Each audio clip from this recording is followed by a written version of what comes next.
శాసనసభ పంపిన బిల్లుకు సంబంధించి నిర్ణయం తీసుకోవడానికి గవర్నర్లకు గడువు ఉండాల్సిందేనని తమిళనాడు ముఖ్యమంత్రి ఎంకే స్టాలిన్ అభిప్రాయపడ్డారు. నిర్ణయాలు తీసుకునే విషయంలో గవర్నర్లు జాప్యం చేయడం వల్ల ఆయా రాష్ట్ర ప్రభుత్వాలకు అనేక ఇబ్బందులు ఎదురవుతున్నాయన్నారు. ఇక ఈ విషయంలో అవసరమైతే రాజ్యాంగ సవరణ కోసం కూడా తాము పోరాడతామని స్టాలిన్ స్పష్టం చేశారు.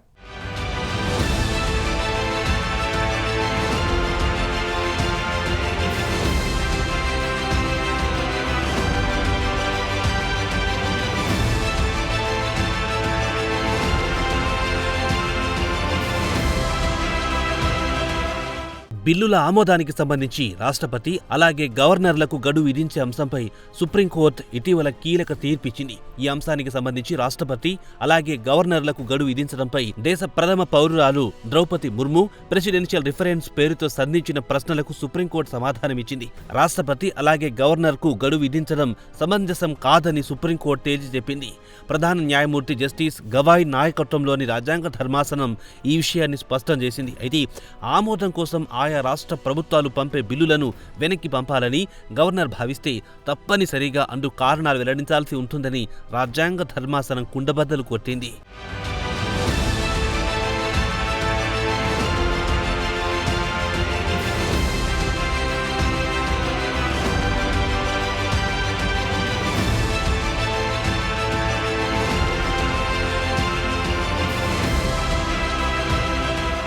కాగా ఇదే అంశానికి సంబంధించి తమిళనాడు ముఖ్యమంత్రి డిఎంకే అధినేత ఎంకే స్టాలిన్ తాజాగా స్పందించారు. శాసనసభలు పంపే బిల్లులకు సంబంధించి గవర్నర్ జాప్యం చేయడం వల్ల ఆయా ప్రభుత్వాలకు అనేక ఇబ్బందులు ఎదురవుతున్నాయన్నారు. ఈ నేపథ్యంలో బిల్లులకు సంబంధించి నిర్ణయాలు తీసుకునే అంశంపై గవర్నర్కు గడువు విధించడం తప్పనిసరి అని స్టాలిన్ అభిప్రాయపడ్డారు. ఈ విషయంలో అవసరమైతే రాజ్యాంగ సవరణ కోసం కూడా తాము పోరాడుతామని స్టాలిన్ స్పష్టం చేశారు.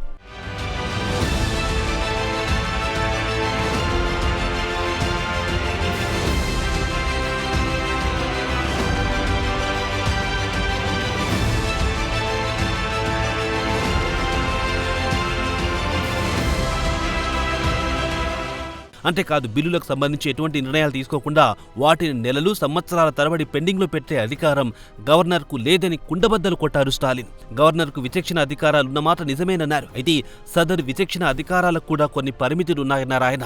ఈ నేపథ్యంలో రాష్ట్రాల హక్కులు సమాఖ్యావాదం అమలు కోసం డిఎంకే పోరాటం కొనసాగిస్తుందని స్టాలిన్ వెల్లడించారు.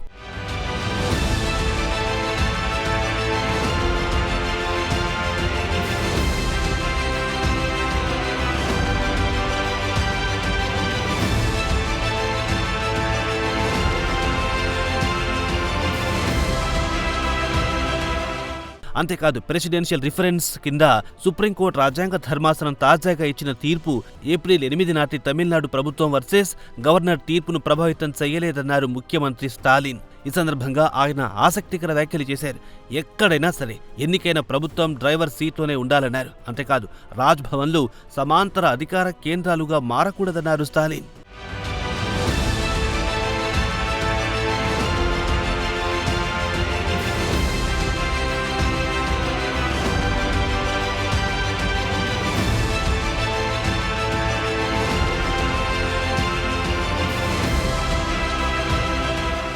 ఇదిలా ఉంటే ఈ వివాదానికి సంబంధించిన నేపథ్యం ఉంది. తమిళనాడు సర్కార్ పెండింగ్ బిల్లు వివాదం ఈ ఏడాది ఏప్రిల్ నెలలో సుప్రీంకోర్టు మెట్లెక్కిన సంగతి తెలిసిందే. తమిళనాడు శాసనసభ కొంతకాలంగా 10 బిల్లులను ఆమోదించింది. పరిశీలన కోసం ఈ 10 బిల్లులను గవర్నర్ ఆర్ఎన్ రవి దగ్గర పంపింది. అయితే 4 నెలలు గడిచినప్పటికీ ఈ 10 బిల్లులకు మోక్షం లభించలేదు. పరిశీలన పేరుతో సదరు బిల్లును గవర్నర్ రవి తొక్కిపెట్టారన్నది ముఖ్యమంత్రి స్టాలిన్ ఆరోపణ. గవర్నర్ రవి విషయంలో అమీతుమీ తేల్చుకోవడానికి ముఖ్యమంత్రి స్టాలిన్ సుప్రీంకోర్టును ఆశ్రయించారు. గవర్నర్ల విచక్షణ అధికారాల నుంచి తమకు రక్షణ కల్పించాలని సర్వోన్నత న్యాయస్థానానికి డిఎంకే సర్కార్ కోరింది.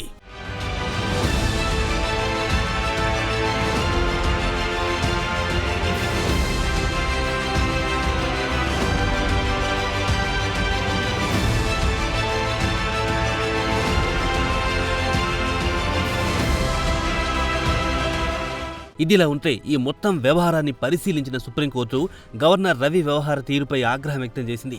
ఏదైనా బిల్లును మంత్రిమండలి సలహా మేరకు రాష్ట్రపతి ఆమోదం కోసం నిలిపి ఉంచాల్సి వస్తే అందుకు గవర్నర్ తీసుకోదగిన గడువు కేవలం 1 నెల మాత్రమేనని సంచలనాత్మక తీర్పిచ్చింది. అలాగే కేబినెట్ సలహా లేకుండా సదరు బిల్లు ఆమోదాన్ని నిలిపి ఉంచాలని గవర్నర్ భావించిన పక్షంలో అందుకు కూడా గడువు నిర్దేశించింది. సర్వోన్నత న్యాయస్థానం కేవలం 3 నెలల్లోగా సదరు బిల్లును శాసనసభకు తిరిగి పంపాలని సుప్రీంకోర్టు సూచించింది. ఈ గడువు నిర్దేశాన్ని గవర్నర్ పాటించని పక్షంలో ఆయన లేదా ఆమెపై కోర్టులు జ్యుడిషియల్ రివ్యూ జరపవచ్చని సర్వోన్నత న్యాయస్థానం వెల్లడించింది.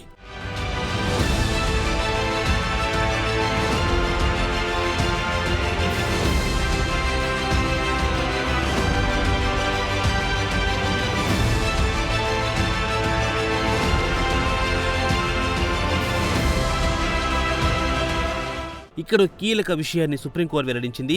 బిల్లు ఆమోదానికి సంబంధించి కేబినెట్ సలహాలు, సూచనల మేరకు పనిచేయడం మినహా గవర్నర్కు రాజ్యాంగంలో ఎటువంటి విచక్షణ అధికారాలు లేవని సుప్రీంకోర్టు కుండబద్దలు కొట్టింది. అంతేకాదు రెండోసారి సమర్పించిన బిల్లును రాష్ట్రపతి ఆమోదం కోసం రిజర్వ్ చేసే అధికారం గవర్నర్కు లేనేలేదని సుప్రీంకోర్టు తెగేసి చెప్పింది. అయితే తాజాగా ప్రధాన న్యాయమూర్తి జస్టిస్ బిఆర్ గవాయ్ నాయకత్వంలోని రాజ్యాంగ ధర్మాసనం అందుకు భిన్నమైన తీర్పు ఇవ్వడం విశేషం. ఏదేమైనా బిల్లులకు సాధ్యమైనంత త్వరగా గవర్నర్ ఆమోదం తెలియజేయాలని రాష్ట్ర ప్రభుత్వాలు కోరుతున్నాయి.